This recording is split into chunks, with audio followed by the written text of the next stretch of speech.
Hello friends, કેમ છો બધા? તો આજે હું તમને એક સેન્ડવિચની મસ્ત મજાની રેસીપી લઈને આવી છું, જેનું નામ છે ચીઝ ચીલી સેન્ડવિચ. તો આ સેન્ડવિચ મેં પહેલાં તો ટોસ્ટરમાં બનાવી અને ત્યારબાદ મેં એર ફ્રાયરમાં બનાવી છે. તો ચલો આપણે આજે એની રેસીપી જોઈ લઈએ અને મારો વિડીયો તમે આખો જોજો. તો સેન્ડવિચ બનાવવા માટે અહીંયા એક મેં કેપ્સિકમ લીધી છે અને એક મેં ઓનિયન લીધું છે. એને બંનેને તમારે આ રીતે ચોપરમાં એકદમ ઝીણી ઝીણી સુધારી દેવાની છે. પહેલા ઓનિયન અને ત્યારબાદ કેપ્સિકમને આ રીતે કરી દેવાનું છે. તો અહીંયા આપણા ઓનિયન અને કેપ્સિકમ રેડી છે, ઝીણા સુધારેલા. આ તમે જોઈ શકો છો, આટલા ઝીણા સુધારવાના છે. તો સેન્ડવિચ બનાવવા માટે પહેલાં કેપ્સિકમ, ઓનિયન અને ગ્રીન ચટણી લેવાની છે. ગ્રીન ચટણીની રેસીપી મારા વિડીયોના ડિસ્ક્રિપ્શનમાં મેં મૂકી છે, તો તમે ત્યાંથી ચેક કરી શકો છો. ત્યારબાદ ચીઝ પણ લેવાનું છે. ચીઝ તમે વધારે કે ઓછું કરી શકો છો. અને અહીંયા મેં સેન્ડવિચનો મસાલો લીધો છે. આ સેન્ડવિચનો મસાલાની પણ લિંક મારા ડિસ્ક્રિપ્શન બોક્સમાંથી તમે ચેક કરી શકો છો. તો અહીંયા મેં ઓનિયન લીધું છે. ઓનિયન નાખ્યા બાદ ત્યારબાદ મેં કેપ્સિકમ લીધું છે. કેપ્સિકમ પછી મેં અહીંયા ગ્રીન ચટણી લીધી છે. ગ્રીન ચટણી તમે જેટલું સ્પાઇસી જોઈએ એટલું વધારે કે ઓછી તમે કરી શકો છો.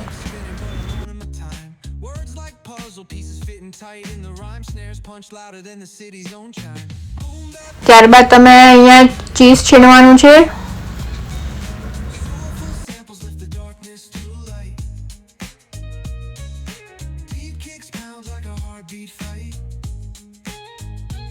ચીઝ છીણાઈ જાય પછી તમારે આ બધા જ મિશ્રણને સરસ રીતે મિક્સ કરી દેવાનું છે.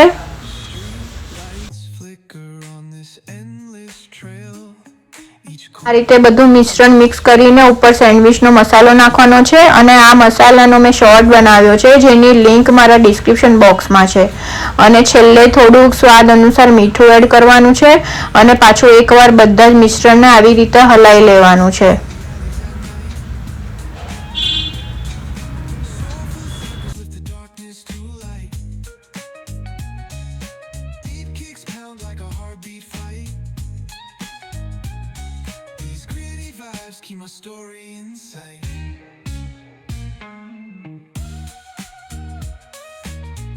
ત્યારબાદ બ્રેડ લઈને એની ઉપર બટર લગાડવાનું છે. બટર લગાડ્યા પછી આપણે જે એનું પૂરણ બનાવ્યું હતું એ ઉપર આપણે સ્લાઇસની ઉપર આપણે પાથરી દઈશું આ રીતે.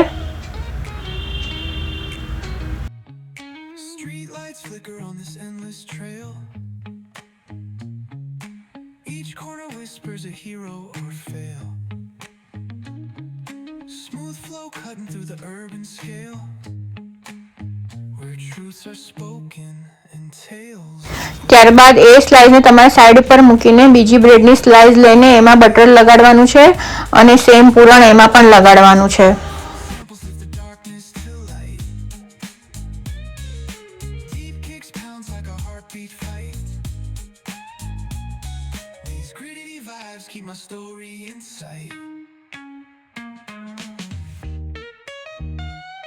ત્યારબાદ આ બંનેને એકની ઉપર એક મૂકી દેવાનું છે અને એની ઉપર એક પ્લેન બ્રેડની સ્લાઇસ મૂકવાની છે આ રીતે.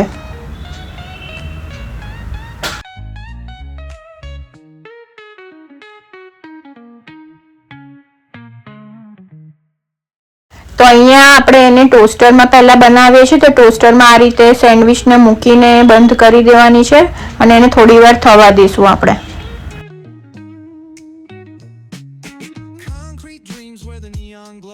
આ સેન્ડવિચને આપણે એર ફ્રાયરમાં પણ મૂકવાની છે. તો એની માટે પણ સેમ રીતે આ રીતે એક સેન્ડવિચ રેડી કરી દઈએ.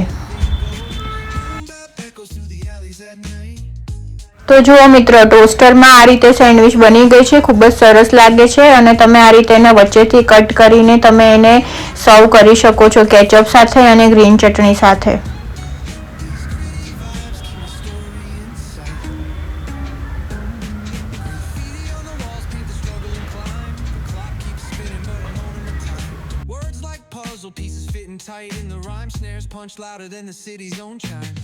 હવે આપણે જોઈએ કે આ સેન્ડવિચ આપણે એર ફ્રાયરમાં કેવી બને છે. તો એની માટે તમારે આ રીતે બટર પેપર મૂકવાનું છે.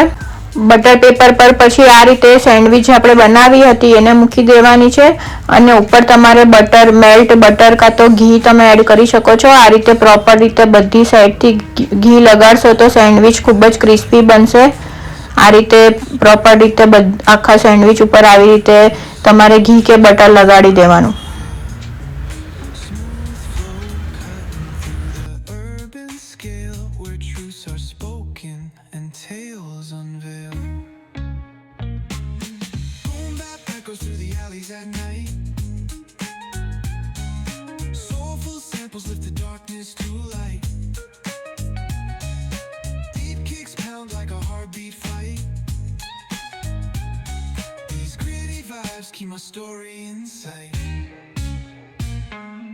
સેન્ડવિચને આ રીતે મૂકીને પછી એર ફ્રાયરમાં આપણે હવે મૂકશું. તો એર ફ્રાયરમાં 30 મિનિટ માટે 180 ડિગ્રી ઉપર તમારે આ રીતે મૂકવાનું છે.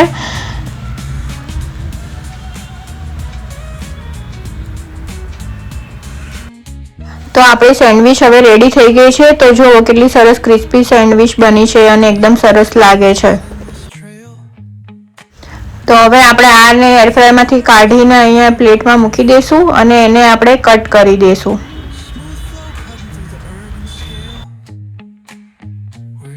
તો અહીંયા રેડી છે આપણી સેન્ડવિચ. જોઈ લો કેટલી સરસ સેન્ડવિચ બની છે.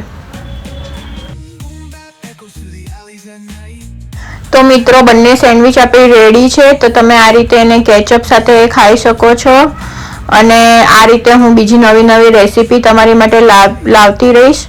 તો મારી ચેનલને લાઈક શેર અને સબસ્ક્રાઈબ જરૂરથી કરજો. Bye bye.